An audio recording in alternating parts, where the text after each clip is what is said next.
Hello friends, आज एक नई मोटिवेशनल स्टोरी के साथ आया हूँ। ये स्टोरी आपके जीवन के नज़रिए को बदल कर रख देगी। स्टोरी को एंड तक देखने के बाद कमेंट सेक्शन के अंदर जय श्री राम जरूर लिखिएगा और बताइएगा कि इस स्टोरी से आपको क्या सीखने को मिला। और इस तरीके की स्टोरी पाने के लिए चैनल को सब्सक्राइब कर लीजिए। आइए जो ये स्टोरी है इसको स्टार्ट करते हैं। परमात्मा की लाठी में आवाज नहीं होती। एक साधु वर्षा के जल में प्रेम और मस्ती से भरा चल रहा था कि साधु ने एक मिठाई की दुकान देखी, जहां पर एक कढ़ाई में गरम दूध को उबाला जा रहा था। तो मौसम के हिसाब से दूसरे कढ़ाई में गर्मा गर्म जलेबियां तैयार हो रही थी। साधु कुछ क्षणों के लिए वहां रुका। शायद भूख का एहसास हो रहा था या मौसम का असर था। साधु हलवाई की भट्टी को बड़े गौर से देखने लगा। साधु कुछ खाना चाहता था, लेकिन साधु की जेब ही नहीं थी, तो भला पैसा कहाँ से होता। साधु कुछ पल भट्टी से हाथ सेकने के बाद चला ही जाना चाहता था कि नेक दिल हलवाई से रहा न गया और एक प्याला गरम दूध और कुछ जलेबी साधु को दे दिए। साधु ने गरम जलेबी दूध के साथ खाई और फिर दोनों हाथों को ऊपर की ओर उठाकर हलवाई के लिए प्रार्थना की और आगे चल दिया। साधु बाबा का जो पेट है वो भर चुका था। दुनिया के दुखों से बेपरवाह नए जोश से बारिश के गंदे पानी के छींटे उड़ाता चला जा रहा था।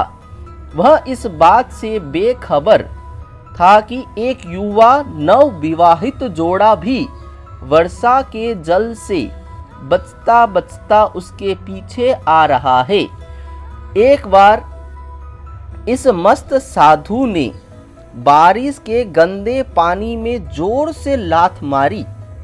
बारिश का पानी उड़ता हुआ साधु के पीछे जो युवती आ रही थी उसके कपड़ों को भिगा दिया। उस औरत के जो कीमती कपड़े कीचड़ से लथपथ हो गए।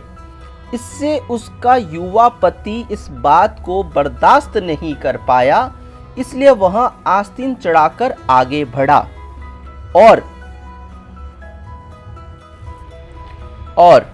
साधु के कपड़े को पकड़कर कहने लगा, अंधा है, तुझको नजर नहीं आता? तेरी हरकत की वजह से मेरी पत्नी के कपड़े गीले हो गए और कीचड़ से भर गए हैं।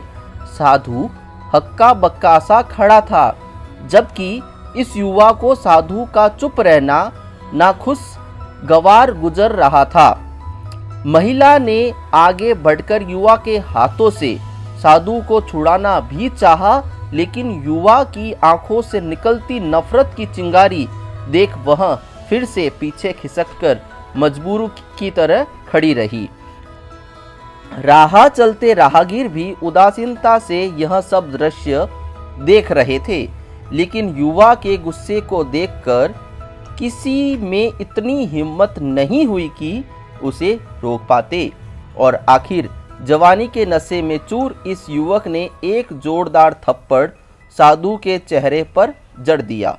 बूढ़ा मलंग थप्पड़ की ताब न झेलता हुआ लड़खड़ाता हुआ कीचड़ में जा पड़ा। युवक ने जब साधु को नीचे गिरता देखा तो मुस्कुराते हुए वहां से चल दिया। बूढ़े साधु ने आकाश की ओर देखा और उसके होठों से निकला, वाह मेरे भगवान, कभी गरम दूध जलेबियां और कभी गरम थप्पड़, लेकिन जो तू चाहे मुझे भी वही पसंद है। यह कहता हुआ एक बार फिर अपने रास्ते पर चल दिया। दूसरी ओर वह युवा जोड़ा अपनी मस्ती को समर्पित अपनी मंजिल की ओर अग्रसर हो गया। थोड़ी ही दूर चलने के बाद वे एक मकान के सामने पहुंचकर रुक गए।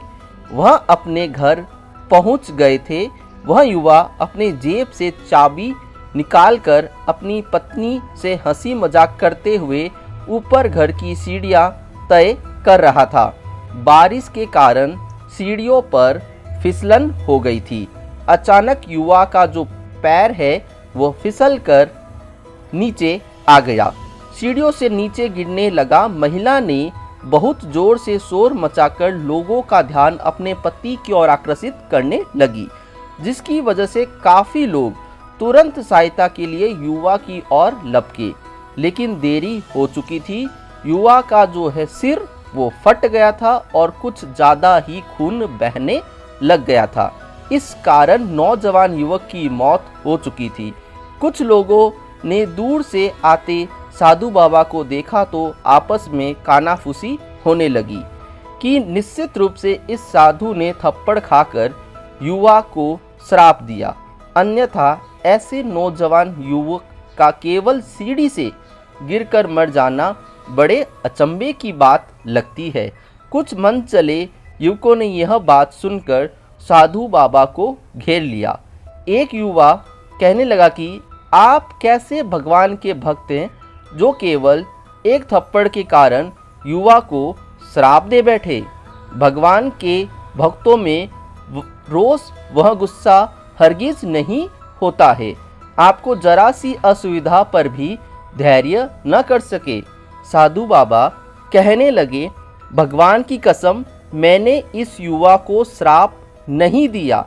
अगर आपने श्राप नहीं दिया तो ऐसा नौजवान युवा सीढ़ियों से गिरकर कैसे मर गया। तब साधु बाबा ने दर्शकों से एक अनोखा सवाल किया कि आप में से कोई इस घटना का चश्मदीद गवाह मौजूद है। एक युवक ने आगे बढ़कर कहा, हमें इस सब घटना का चश्मदीद गवाह हूँ। साधु ने अगला सवाल किया, मेरे कदमों से जो कीचड़ उछला था क्या उसने युवा के कपड़ों को दागी किया था? युवा बोला, नहीं, लेकिन महिला के कपड़ों को जरूर खराब हो गए थे। मलंग ने युवक की बाहों को थामते हुए पूछा कि फिर युवक ने मुझे क्यों मारा? युवा करने लगा, क्योंकि वह युवा इस महिला का प्रेमी था और वह यह बर्दाश्त नहीं कर सका कि कोई उसकी प्रेमिका के कपड़ों को गंदा करे, इसलिए उस युवक ने आपको मारा। युवा की बात सुनकर साधु बाबा ने जोरदार ठहाका बुलंद किया और यह कहता हुआ वहां से विदा हो गया, तो भगवान की कसम मैंने श्राप कभी किसी को नहीं दिया, लेकिन कोई है जो मुझसे प्रेम रखता है। अगर उसका यार सहन नहीं कर सका तो मेरे यार को कैसे बर्दाश्त होगा कि कोई मुझे मारे। और वह इतनी शक्तिशाली है कि दुनिया का बड़े से बड़ा राजा भी उसकी लाठी से डरता है। उस परमात्मा की लाठी दिखती नहीं है और आवाज़ भी नहीं आती है, लेकिन पड़ती है तो बहुत दर्द होता है। तो दोस्तों, इस कहानी से हमें यह शिक्षा मिलती है, हमारे कर्मों में ही हमें उसकी लाठी से बचाते हैं। बस कर्म अच्छे होने चाहिए, तभी हम जिंदगी में आगे बढ़ सकते हैं। Thank you.